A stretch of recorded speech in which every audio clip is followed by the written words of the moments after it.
जो राम को लाए हैं हम उनको लाएंगे, जो राम को लाए हैं हम उनको लाएंगे। भारत में फिर से हम, भारत में फिर से हम भगवा लहराएंगे।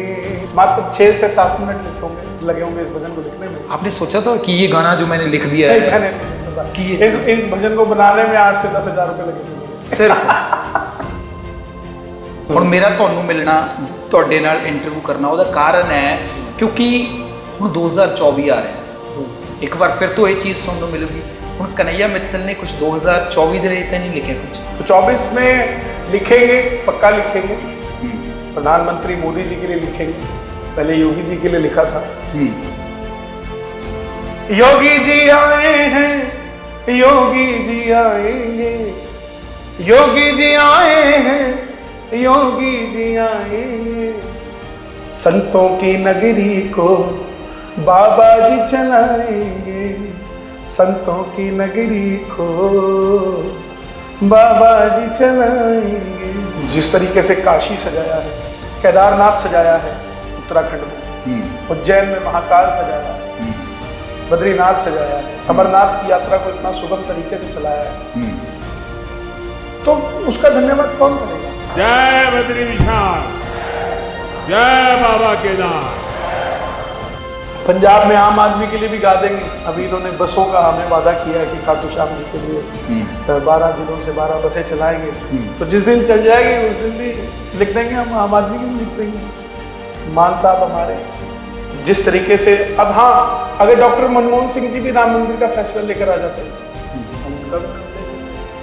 मनमोहन जी आए, मनमोहन जी आएंगे, हमें कोई तकलीफ, मुझे तो मैं कोई भाजपा का एजेंट हूँ जो मुझे तकलीफ है, या मुझे भाजपा कोई फंडिंग करती है, मेरा घर चलाती है, जो उसके लिए बात की। आप कुछ लिख रहे हैं, आपका कदम क्या है? मलौद जगह पड़ती है, तो मलौद में जब वो मंडल वाले गुरु घर में गए कि साहब हमने यहाँ भी लाइटें लगानी है, तो अब देखो गुरुद्वारा साहब के प्रबंधक कमेटी ने क्या कहा कि अगर आप लाइट लगाएंगे, आपकी सोच से हम बहुत प्रभावित हुए, जो जागरण का भंडारा बनेगा वो हमारे गुरुद्वारा साहब में। काफी सारे गाने बने साहब मोदी जी के, 5-6 गाने बने। एक काशी के लिए बनाएंगे, एक केदारनाथ के लिए बनाएंगे, एक अयोध्या के लिए। पता नहीं कब मौका मिलेगा। प्रधानमंत्री की उम्र 72-73 साल हो गई, 3 साल और 5 साल और रहेंगे तो रिटायर होना ही पड़ेगा। तो अपने आप को बाद में हम कोसेंगे कि काश लिख देते, आज लिख देंगे। जो राम को लाए हैं हम उनको लाएंगे, भारत में फिर से हम भगवा लहराएंगे। ਜਦੋਂ ਇਹ ਲਾਈਨਾਂ ਤੁਸੀਂ ਸੁਣਦੇ ਹੋ ਤਾਂ ਤੁਹਾਡੇ ਜ਼ਿਹਨ 'ਚ ਆਉਂਦਾ ਹੈ ਕਨ੍ਹਈਆ ਮਿੱਤਲ। ਤਾਂ ਮੈਂ ਬਿਨਾਂ ਟਾਈਮ ਖਰਾਬ ਕਰੇ ਤੁਹਾਨੂੰ ਮਿਲਾਉਣਾ ਹੈ। ਮੇਰੇ ਨਾਲ ਇਸ ਵਾਰ ਗੱਲਬਾਤ ਕਰਨ ਦੇ ਲਈ ਮੌਜੂਦ ਨੇ ਕਨ੍ਹਈਆ ਮਿੱਤਲ ਜੀ। ਕਨ੍ਹਈਆ ਜੀ ਬਹੁਤ ਸਵਾਗਤ ਹੈ। ਨਮਸਕਾਰ, ਜੈ ਸ਼੍ਰੀ ਸ਼ਾਮ, ਜੈ ਸਿਆ ਰਾਮ, ਸਤਿ ਸ਼੍ਰੀ ਅਕਾਲ। ਗੱਲਾਂ ਬਹੁਤ ਦਿਲ ਦੀਆਂ ਕਰਾਂਗੇ ਜੀ, ਪਰ ਪਹਿਲਾਂ 2 ਲਾਈਨਾਂ ਸੁਣਾ ਦਿਓ ਸਾਡੇ ਦਰਸ਼ਕਾਂ ਦੇ ਲਈ। जी। जो राम को लाए हैं हम उनको लाएंगे, जो राम को लाए हैं हम उनको लाएंगे। भारत में फिर से हम, भारत में फिर से हम भगवा लहराएंगे, दुनिया में फिर से हम भगवा लहराएंगे। कन्हैया जी बहुत अच्छे। और ये गाना ਤੁਹਾਡੀ ਪਹਿਚਾਣ ਦੇ ਨਾਲ ਪੂਰੇ ਦੇਸ਼ ਦੇ ਵਿੱਚ, ਪੂਰੀ ਦੁਨੀਆ ਦੇ ਵਿੱਚ ਬਹੁਤ ਪ੍ਰਸਿੱਧ ਹੋਇਆ। ਪਰ ਕਨ੍ਹਈਆ ਜੀ ਇੱਥੋਂ ਹੀ ਸ਼ੁਰੂ ਕਰਦੇ ਹਾਂ। ਇਸ ਗਾਣੇ ਨੂੰ ਲੈ ਕੇ ਰਾਜਨੀਤੀ ਵੀ ਬਹੁਤ ਹੋਈ ਹੈ। ਹੁਣ ਮੇਰਾ ਤੁਹਾਨੂੰ ਮਿਲਣਾ, ਤੁਹਾਡੇ ਨਾਲ ਇੰਟਰਵਿਊ ਕਰਨਾ, ਉਹਦਾ ਕਾਰਨ ਹੈ ਕਿਉਂਕਿ ਹੁਣ 2024 ਆ ਰਿਹਾ। ਇੱਕ ਵਾਰ ਫਿਰ ਤੋਂ ਇਹ ਚੀਜ਼ ਸੁਣਨ ਨੂੰ ਮਿਲੂਗੀ। ਹੁਣ कन्हैया मित्तल ने कुछ 2024 ਦੇ ਲਈ ਤਾਂ नहीं लिखा कुछ? देखिए, मैंने पहले ये 2022 के लिए भी नहीं लिखा था, और मैं अगर लिखता हूँ तो या तो धर्म के लिए लिखता हूँ, शाम के लिए लिखता हूँ, या फिर उसको उस पर चलने वालों के लिए लिखता हूँ, या उसकी रक्षा करने वालों के लिए लिखता हूँ। आज अगर कोई मैदान खाली है, वहाँ पर 5 लोग खड़े हैं, एक इंजीनियर है, एक डॉक्टर है जी, एक पत्रकार है, एक धार्मिक गतिविधियों से जुड़ा हुआ है। तो जी। जब इंजीनियर को पूछेंगे उस खाली मैदान में क्या बना दिया जाए, वो कहेगा यहाँ इंजीनियरिंग कॉलेज बनाओ। डॉक्टर को पूछेंगे, बोले यहाँ क्या बनाया जाए, बोले यहाँ हॉस्पिटल बनाया जाए। पत्रकार को पूछे, बोले नहीं यहाँ न्यूज रूम बनाना चाहिए, बहुत खुली जगह है, बढ़िया बनेगा जी। उसी प्रकार धार्मिक धर्म से जुड़े आदमी को पूछो, कहेगा मंदिर बनना चाहिए। तो उसके लिए गाने में भी मुझे लगता है कोई तकलीफ नहीं होनी चाहिए, लोगों तक पहुंचाने में भी, चाहे वो बात राजनीति की नहीं है, वो किसी भी उसका हो, किसी भी दल का हो जी। तो 24 में लिखेंगे, पक्का लिखेंगे। प्रधानमंत्री मोदी जी के लिए लिखेंगे, पहले योगी जी के लिए लिखा था। और जिस तरीके से काशी सजाया है, केदारनाथ सजाया है उत्तराखंड में, उज्जैन में महाकाल सजाया है, बद्रीनाथ सजाया है, अमरनाथ की यात्रा को इतना सुगम तरीके से चलाया है, तो उसका धन्यवाद कौन करेगा? कोई आदमी 72 साल की उम्र में जी -3 डिग्री में अपनी दिवाली बनाने जा रहा है केदारनाथ में। क्या बताना चाहते हैं वो? आज तक तो किसी प्रधानमंत्री ने इतनी परेशानी मोल नहीं ली सिर्फ धर्म के लिए। लेकिन कोई बता रहा है तो क्या हमारा फर्ज नहीं बनता उसके बारे में, उस गतिविधि को बताने का? तो जब वहां मैंने माथा टेका, किसी ने कहा कि नया मंदिर बना है राम जी का, तो आप यहाँ से होकर जाइए जी। तो मैंने उस दिन पहली बार ये कहा था कि मैं जब भी इस मंदिर में आऊंगा, जब भी छत्तीसगढ़ आऊंगा, रायपुर लैंड करूंगा, तो इस मंदिर से ही शुरुआत करूंगा। यहाँ माथा टेक के ही जाऊंगा और वापसी जाऊंगा तो यहाँ माथा टेक के ही जाऊंगा, कहीं भी छत्तीसगढ़ में, कहीं भी छत्तीसगढ़ में।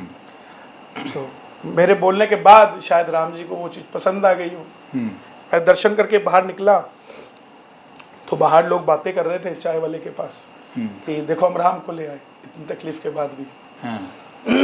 उसने पूछा भाई राम को तुम कैसे ले आए? यहाँ के नेता भी लगे, योगी जी का भी उसमें सपोर्ट था, तो सभी लेकर आए।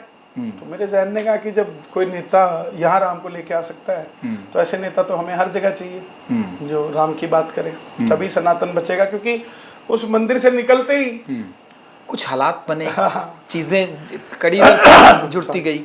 हाँ नहीं वो तो वहाँ 2 लाइनें वहाँ ही लिखी थी, बाकी सारा गाड़ी में लिखा। मात्र 6 से 7 मिनट लगे होंगे इस भजन को लिखने में। आपने सोचा था कि ये गाना जो मैंने लिख दिया नहीं, है? मैंने नहीं सोचा था कि इस भजन को बनाने में 8 से 10 हजार रुपए लगे थे मेरे, सिर्फ 8 से 10 हजार रुपए लगे। और ये पता नहीं कितना बड़ा गाना हिट हो गया। ये तो देखो हो ही है वही जो राम रची राखा, खा करी तर्क बढ़ाओ शाखा। कोई जब राम जी ने ठान ली तो उसके ऊपर तर्क वितर्क होता ही नहीं है, फिर तो बस फ्लो में चलते रहो। राम जी ने कह दिया पत्थर तैरेंगे, राम लिखो पत्थर तैरेंगे, वानर सेना फ्लो में चलती रही, पत्थर तैरते रहे। अयोध्या सजाई है, काशी भी सजाएंगे, मथुरा की बारी है, मथुरा की बारी है। देखिए ये एक एजेंडा मिला यूपी के चुनाव में, ये कहीं था ही नहीं, मथुरा सजाने की तो किसी ने बात ही नहीं करी थी कि कोई भी आदमी कैसे भी करके मुझे करना पड़े मैं उसको खाटू श्याम जी से जोड़ दूं, चाहे मुझे किसी के घर में पोछे भी लगाने पड़े। लेकिन अगर वो कहता हो कि मैं अपने गांव के 5000 आदमी खाटू श्याम जी ले जाऊंगा तो उसके घर में पोछे भी लगा दूंगा, क्योंकि मेरा लक्ष्य एक ही है कि भगत खाटू श्याम जी पहुंचना चाहिए, बाबा के दरबार में पहुंचना चाहिए, बाबा से जुड़ना चाहिए। और उसके लिए अगर कोई सरकार कहीं से भी कुछ भी काम कर रही है तो मुझे उसकी प्रेज करने में कोई तकलीफ नहीं है। पर कन्हैया जी, आप वाहिद ऐसे कलाकार हैं जिनके जलसे में एक कांग्रेसी काउंसलर बीजेपी में शामिल होगी। अब वो उनकी प्रेरणा हो सकती है साहब, उनका, क्योंकि वो राजनीतिक क्षेत्र से उनके आसपास ऑरा ऐसा बन रहा होगा कि हर कोई कह रहा होगा कि बीजेपी हिंदुइज्म की है, बीजेपी राम की है। तो मैंने जब वो बात करी तो शायद एकदम से प्रेरित हो गए, वो रोने लग गए, उनकी आंखों से आंसू आ रहे थे कि मैं जितनी देर जीऊंगी अपने धर्म के लिए और बीजेपी में जीऊँ। तो आप समझिए ना, जब आदमी अपने धर्म से कमजोर हो जाता है तो धर्मांतरण हो जाता है, और जब आदमी अपने धर्म का पक्का हो जाता है तो मन का परिवर्तन हो जाता है। तो जिसका मन परिवर्तन अगर हुआ है तो अच्छी बात है। और उसके बाद उन्होंने मुझे बोला भी, मेरे पास खबर भी आई कि मैं बीजेपी ज्वाइन करने जा रही हूँ, आप आइए आशीर्वाद दीजिए। तो मैं बोला मेरा वहाँ तक का कोई काम ही नहीं है, मेरा तो भजन करने का काम था। ना मैं आपको जानता था ना मैं जानता हूँ, आप एक अच्छी मेरी बड़ी बहन की तरह हैं।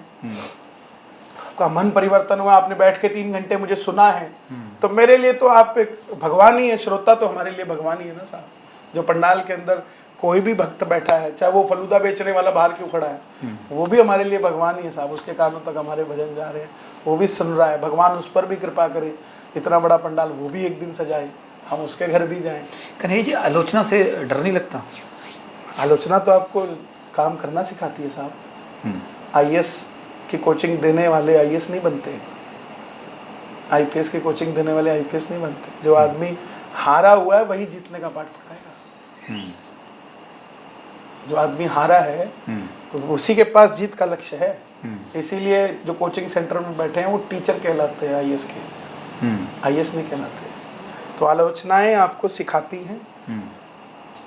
और अभी आपको एक चीज़ बताता हूँ, अभी 3-4 दिन पहले की बात है, क्योंकि देखता मैं भी रहता हूँ और हर इंसान की वैल्यू है। अगर कोई भी आदमी कोई भी चीज़ बोल रहा है जी, तो किसी ना किसी मनोस्थिति से बोल रहा है। पागल तो कोई भी नहीं है। और फेसबुक एक ऐसा प्लेटफॉर्म बन चुका है जहाँ हर इंसान जुड़ा हुआ है, हर धर्म से जुड़ा हुआ है, हर गतिविधि से जुड़ा हुआ है, सोशलिस्ट एक्टिविटीज, सब लोग उसमें जुड़े हुए हैं। अभी 4 दिन पहले हम लोगों का कीर्तन था दिल्ली में। मेरा मंच ऑब्वियसली बिल्कुल सेंटर में होता है।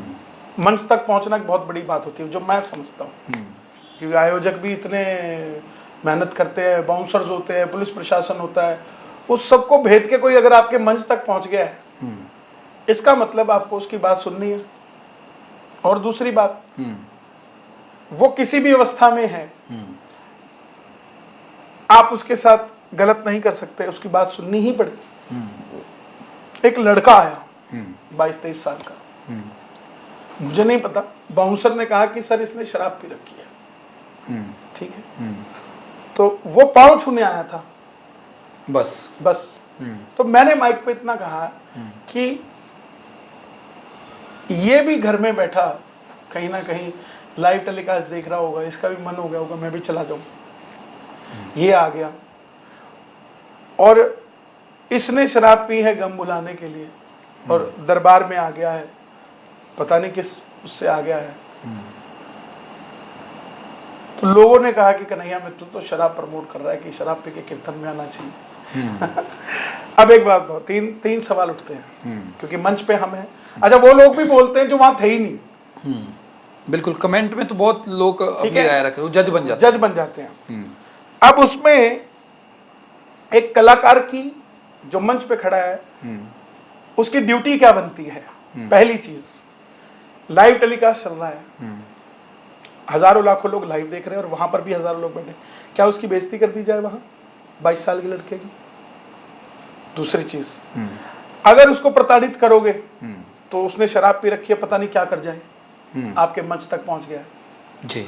तीसरी चीज, आज उसकी बेइज्जती हो गई तो वो सोफी में भी कभी भगवान से नहीं जुड़ेगा। बड़ी बात है ये। इन पहलुओं पे कोई नहीं जाएगा। इस पहलू पे गया कि कन्हैया ने वो कर दिया। हाँ, कन्हैया ने प्रमोट कर दिया।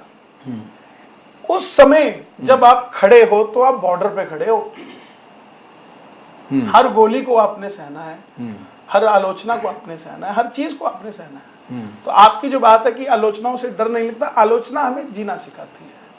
और आलोचक भी, भगवान लंबी उम्र दे आलोचकों को भी, ताकि हमें बताते रहे, हम चलते रहे। कन्हैया जी, मंदिर भी सजाया है, गुरु घर भी सजाएंगे, तो पंजाब में हिंदू सिख भाईचारे को और मजबूत करने के लिए आप कुछ लिख रहे हैं, आपका कदम क्या आगे का क्या हो? देखिए, अभी मैं जहाँ भी जाता हूँ पंजाब में, वहाँ बोलता हूँ कि अगर जहाँ जागरण है, हमने पूरा शहर सजाया है, और उसके रास्ते में अगर कोई गुरु घर पड़ता है, तो ये हम हिंदुओं को शोभा नहीं देता कि उसको हम सूना छोड़ दें। उस पर भी लाइटें लगनी चाहिए, उसको भी सजाना चाहिए। उसी का एक उदाहरण आपको दे रहा हूँ। भी अगले हफ्ते हमारा कार्यक्रम है, मलौद जगह पड़ती है। तो मलौद में जब वो मंडल वाले गुरु घर में गए कि साहब हमने यहाँ भी लाइटें लगानी है, तो अब देखो गुरुद्वारा साहब के प्रबंधक कमेटी ने क्या कहा कि अगर आप लाइट लगाएंगे, आपकी सोच से हम बहुत प्रभावित हुए हैं, जो जागरण का भंडारा बनेगा वो हमारे गुरुद्वारा साहब में बनेगा, हमारी लैंड पे, गुरुद्वारे के अंदर जहाँ हमारा प्रसादा बनता है। तो इससे बड़ी और एग्जाम्पल क्या चाहिए? लड़ाई किस चीज की है? आज तक जितने भी सिख लोग हैं वो यही तो चाहते हैं कि बेअदबी ना हो गुरु साहब की। मैं उसी बात पे इससे ऊपर तो कोई चीज ही नहीं उनके लिए। आज तक बताओ आप, इसके अलावा पॉइंट क्या है किसी के पास? अगर सरकार को घेरते हैं तो कहते हैं कि गुटका साहब का कसम खा के कहा था कि ये सही कर देंगे, तो बेअदबी करने वालों को सजा देंगे। अगली सरकार को लेते तो भी पूछते हैं कितने लोगों को सजा दी जिसने पॉइंट तो बेसिकली बेअदबी का आ रहा है ना। और तो मुझे नहीं लग रहा कि और पर पंजाब में ही क्यों हो रही है? पंजाब को ही क्यों सॉफ्ट टारगेट बनाया जा रहा है? सर जहाँ ज्यादा लोग होंगे एक ही धर्म के तो वहां तो बात उठेगी। हिंदू भी, अब एक बताओ आप, यूपी के अंदर क्यों हिंदुइज्म की ज्यादा बात होती है? चंडीगढ़ तो नहीं होती। जहां जिस कौम के लोग ज्यादा हैं वो उतनी ही बात करेंगे। भारत के अंदर क्यों 100 करोड़ हिंदू कर रहे हैं? फिर तो उनको भी नहीं करना चाहिए। अगर ये कह रहे हैं पंजाब के अंदर कि हमारी बेअदबी हो रही है तो हम उसको लोगों को जागरूक कर सकते हैं ना, उसको जोड़ दो गुरुद्वारे के साथ। अच्छा, अब कन्हैया मित्तल की कलम राहुल गांधी के लिए कुछ लिखेगी? अखिलेश यादव के लिए कुछ लिखेगी? देखिए, अगर ये कर्मों पर डिपेंड करता है। अब जिस पार्टी ने कार सेवकों पर गोली चलाई, अगर मुलायम सिंह जी मुख्यमंत्री थे और अयोध्या राम मंदिर पे जब हिंदुओं ने काम किया उसके लिए और कार सेवकों पर गोली लगी, कलकत्ता के कोठारी ब्रदर्स उसके अंदर मारे भी गए, कैसे लिख दूँ? उसका भी तो जवाब दे कोई। फिर तो मैं कैसे लिख दूँ साहब? मैं ज़्यादा बड़ी बात नहीं करना चाहता, लेकिन बात यही है कि आपके परिवार के बाप दादाओं के किए हुए सत्कर्म आपके आगे आते हैं, उसी प्रकार गलत कर्म किए हुए भी आगे आते हैं। तो उसको कैसे मैं बदल दूँ? और जिस तरीके से अब, हाँ, अगर डॉक्टर मनमोहन सिंह जी भी राम मंदिर का फैसला लेकर आ जाते हैं, हम उनका भी नाम ले देते हैं। मनमोहन जी आए, मनमोहन जी आएंगे, हमें कोई तकलीफ, मुझे तो मैं कोई भाजपा का एजेंट हूँ जो मुझे तकलीफ है, या मुझे भाजपा कोई फंडिंग करती है, मेरा घर चलाती है, जो कि मैं उसके लिए बात करूँगा। मैं सिर्फ और सिर्फ हिंदुइज्म की बात करता हूँ, जो हमारे सनातन के लिए काम करेगा। भाजपा बड़ी है, हिंदू बड़ा है? कैसा सवाल है आपका साहब? हिंदू ऑब्वियसली, हिंदू से बढ़ के क्या है? राजनीतिक दल तो अब आए हैं, हिंदू कब से बैठा है साहब? त्रेता। भाजपा वाले कहते हैं कि हमारी वजह से ऐसा लग रहा है ना कि बीजेपी अगर है तो हिंदू हैं, ऐसा परसेप्शन बन गया है। नहीं, ऐसा कोई परसेप्शन नहीं है। This is wrong. ऐसा कोई परसेप्शन नहीं है, ना कभी भाजपा के किसी लीडर ने कहा ये बात। आप हमें कोई स्टेटमेंट किसी की सुनाइए, ऐसे हम किसी के ऊपर उंगली उठाएं तो उसका कोई फायदा नहीं ना। ये तो हम भी फिर वो फेसबुक वाले कमेंटिया हो गए हैं कि कुछ परसेप्शन बना दे, कोई बोले, कोई किसी चीज़ की स्टेटमेंट दे, तब हम उस पर बात करें। कन्हैया जी, योगी आदित्यनाथ जी की छवि को आप कैसे देखते हैं बतौर नेता, बतौर साधु? देखिए, 10 साल के यूपी में कार्यकाल पे, देखिए, मैं पिछले 2 साल से यूपी से जुड़ा हूँ और महाराज जी के आशीर्वाद से हमें उत्तर प्रदेश के लोगों ने बड़ा प्यार किया है और महाराज जी तो प्यार करते ही हैं। और वन साइडेड होकर मैं बात नहीं करूँगा कि मैं उनको जानता हूँ या चाहता हूँ तो मैं बात कर रहा हूँ, लेकिन जो सत्य है उसको नकारा नहीं जा सकता। यूपी के अंदर सबसे बड़ी मेजर प्रॉब्लम थी लॉ एंड ऑर्डर की। कोई भी आदमी कहीं पे भी गोली चला देता था, कोई भी आदमी कहीं पे भी माफिया बन जाता था, कहीं पे भी लूट लेते थे, कहीं पे भी कुछ कर लेते थे। फिनिश हो गया, जीरो। मेरठ से लेके आप नेपाल बॉर्डर तक चले जाइए, कोई भी आदमी आपको ये नहीं कहेगा कि यहाँ माफिया राज है या गुंडा राज है, कुछ है। जेलों के अंदर जो जेलर हैं वो भी मुझे कई बार मिलते हैं, वो भी ये बात शेयर करते हैं कि भाई जिन जेलों के अंदर डांस हुआ करते थे, माफियाओं को नृत्य दिखाया जाता था, उन जेलों के अंदर अब गायत्री मंत्र का जाप होता है। चाहे कोई भी हो, सबको मंत्र पढ़ाया जाता है। और जिस तरीके से काम कर रहे हैं यूपी के अफसरों से हम लोग मिलते हैं, वो बड़े खुश हैं महाराज जी के नेतृत्व में, चाहे वो पुलिस हो, चाहे वो IAS लॉबी हो। सब लोगों को उनके पद के अनुसार उनको हिम्मत दी गई है कि तुम काम करो। पहले तो दबा देते थे, नेताओं की भैंसे धोते थे पुलिस वाले। वो पुलिस वाले आज सड़कों पे खड़े अपना काम कर रहे हैं, प्रशासन संभाल रहे हैं। तो नेतृत्व का ही असर है। आज इतनी इंडस्ट्रीज आसपास के इलाकों से भी यूपी में जा रही है, तो कोई छोटी बात नहीं है। अच्छा, लास्ट सवाल है कन्हैया जी, मोदी जी के लिए गाना कब आ रहा है फिर? काफ़ी सारे गाने बनाऊंगा साहब उनके लिए मैं। मोदी जी के लिए? 5-6 गाने बनाऊंगा। एक काशी के लिए बनाएंगे, एक केदारनाथ के लिए बनाएंगे, एक अयोध्या के लिए बनाएंगे। पता नहीं कब मौका मिलेगा यार। प्रधानमंत्री की उम्र 72-73 साल हो गई है, 3 साल और 5 साल और रहेंगे, फिर तो रिटायर होना ही पड़ेगा ना। तो अपने आप को बाद में हम कोसेंगे कि काश लिख देते, तो आज लिख देंगे ना। जब लोग भगत सिंह की तस्वीर को देख के काम कर रहे हैं, साथ दे देते थे तो पहले ही आजाद हो जाता ना भारत। हाँ, जब थे तब किसी ने नहीं कहा कि हाँ भगत सिंह हमारा है, भगत सिंह हमारा है। जब पेपरों में पढ़ा, कागजों में पढ़ा, तब जाके समझ आया, जब वो फांसी चढ़ लिया। उसके बाद आज हम उसको याद करते हैं, तो तभी याद कर लो जब वो काम कर रहा है। आप एक बात बताओ, कोविड आया जी, पूरे विश्व में सबसे पहले वैक्सीन हमने बनाई और हमें भरोसा ही नहीं हुआ।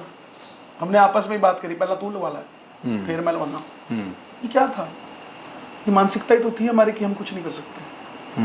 लेकिन जब इंग्लैंड का प्रधानमंत्री आके भारत में बोलता है कि मेरे जो वैक्सीन लगी है वो इंग्लैंड की नहीं, तुम्हारे भारत की लगी है, तब हमें शर्म नहीं आती।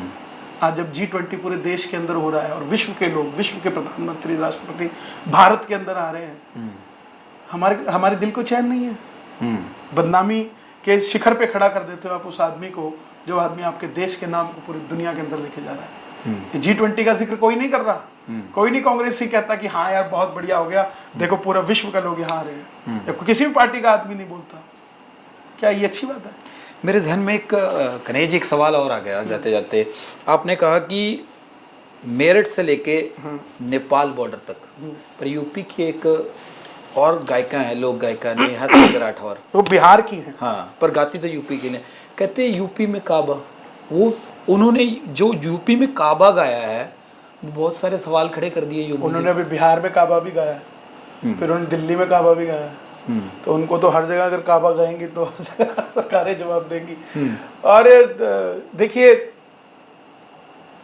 Nobody is perfect on this earth. कमियां आप में भी हो सकती हैं, कमियां मुझ में भी हैं, सब में कमियां हैं। कैमरा भी चलता चलता कमी में हो जाता है, किसी में भी कमी कभी भी आ जाती है साहब।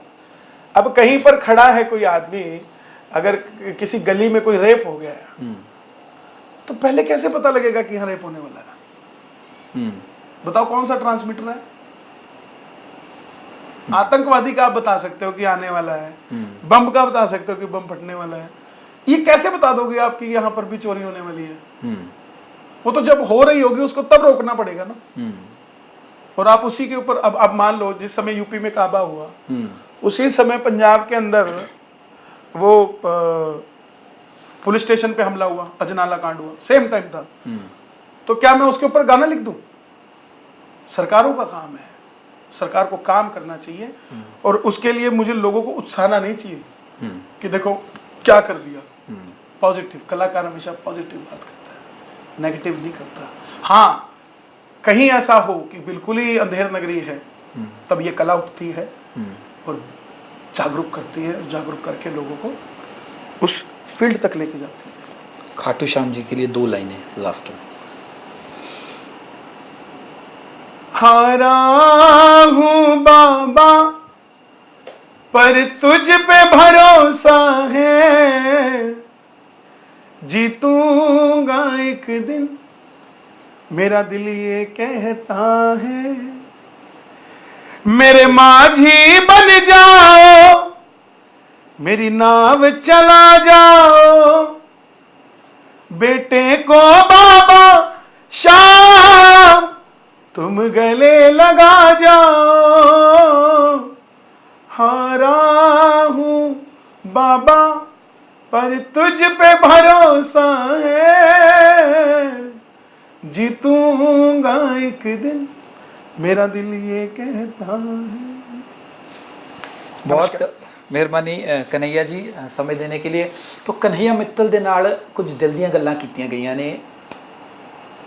ਜੋ ਗਾਣਾ ਇਹਨਾਂ ਦੀ ਇੱਕ ਪਹਿਚਾਨ ਔਰ ਪੂਰੇ ਦੇਸ਼ ਦੁਨੀਆ ਦੇ ਵਿੱਚ ਵੱਡੇ ਪੱਧਰ ਤੇ ਹੋਇਆ ਹੈ, ਮਸ਼ਹੂਰ, ਉਸ ਬਾਰੇ ਪੁੱਛਿਆ ਗਿਆ। ਉਹ ਕਿਹਨਾਂ ਹਾਲਾਤਾਂ ਦੇ ਵਿੱਚ ਲਿਖਿਆ ਗਿਆ ਹੈ, ਰਾਜਨੀਤੀ ਤੋਂ ਲੈ ਕੇ ਹਰ ਫੀਲਡ ਦਾ ਸਵਾਲ ਕਨਈਆ ਮਿੱਤਲ ਨੂੰ ਕੀਤਾ ਗਿਆ।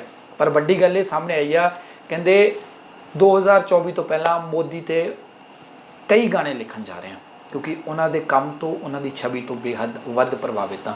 ਪੰਜਾਬ ਦੇ ਵਿੱਚ ਹਿੰਦੂ ਔਰ ਸਿੱਖ ਏਕਤਾ ਨੂੰ ਲੈ ਕੇ ਵੀ ਵੱਡਾ ਬਿਆਨ ਦਿੱਤਾ। ਸੋ ਤੁਹਾਨੂੰ ਇਹ ਇੰਟਰਵਿਊ ਕਿੱਦਾਂ ਲੱਗੀ ਜ਼ਰੂਰ ਸ਼ੇਅਰ ਕਰਿਓ, ਕਿਉਂਕਿ ਬਹੁਤ ਸਾਰੇ ਸਵਾਲਾਂ ਦੇ ਜਵਾਬ ਕਨਈਆ ਮਿੱਤਲ ਨੇ ਬੇਬਾਕੀ ਦੇ ਨਾਲ ਦਿੱਤੇ ਨੇ।